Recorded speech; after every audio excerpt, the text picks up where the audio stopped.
Brandon Love Sports TV. What's going on? What's good, family?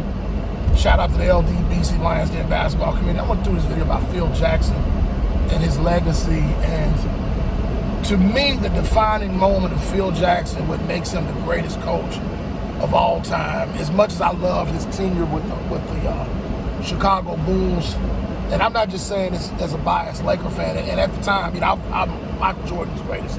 I was a Chicago Bulls fan, so Michael Jordan was on the team. Really didn't become a Laker fan until the Kobe era, really, for real. But I always respected him. Phil Jackson, to me, did not become the GOAT until he had to win in Los Angeles. But what I mean by that was, when he was with the Chicago Bulls, he was 6-0. He didn't know what it felt like to lose in the finals.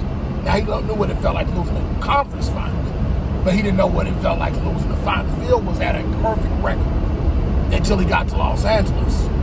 And all the way up, and even the first the first 3 years he won in Los Angeles. So he was 6-0, then he was 7-0, 2000, 2001, 2002. So before he lost, he won 9 straight.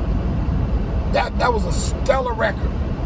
But it wasn't until he lost to the Detroit Pistons in 2004 when they just ramrodded us, beat us in 5 games. And really, it would have swept us had Kobe not hit that 3-pointer at the buzzer in game 1. And they just, I couldn't believe what I was watching. I say, man, that was, to me, that Detroit Pistons was the most cohesive basketball team I'd ever seen. You had a bunch of guys, really no real legit superstars on that team, you know. Chauncey Billups was a dog, but he wasn't a superstar. He was an all-star, but he wasn't no superstar. Them guys, man, team full of Ben Wallace was an all-star, but he wasn't a scorer, though.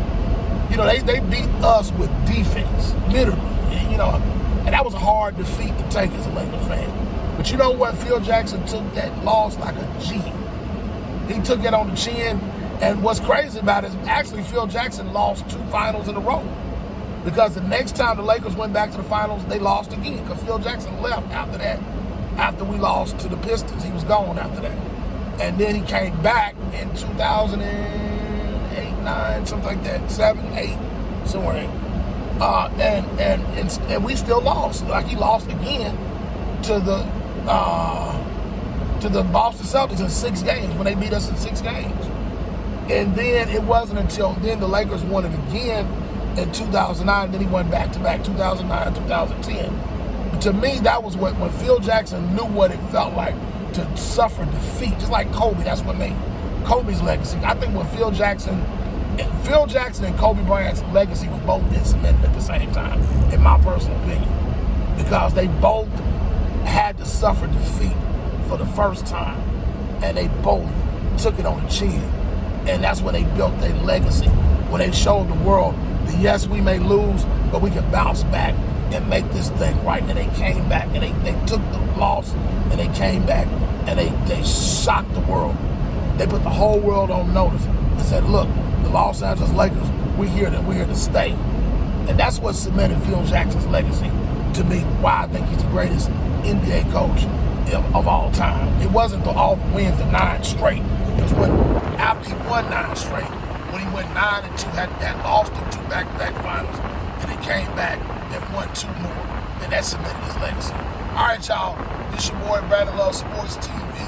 Y'all please subscribe, like, shout out to the LDBC Lions Den basketball community. I'm out. Peace.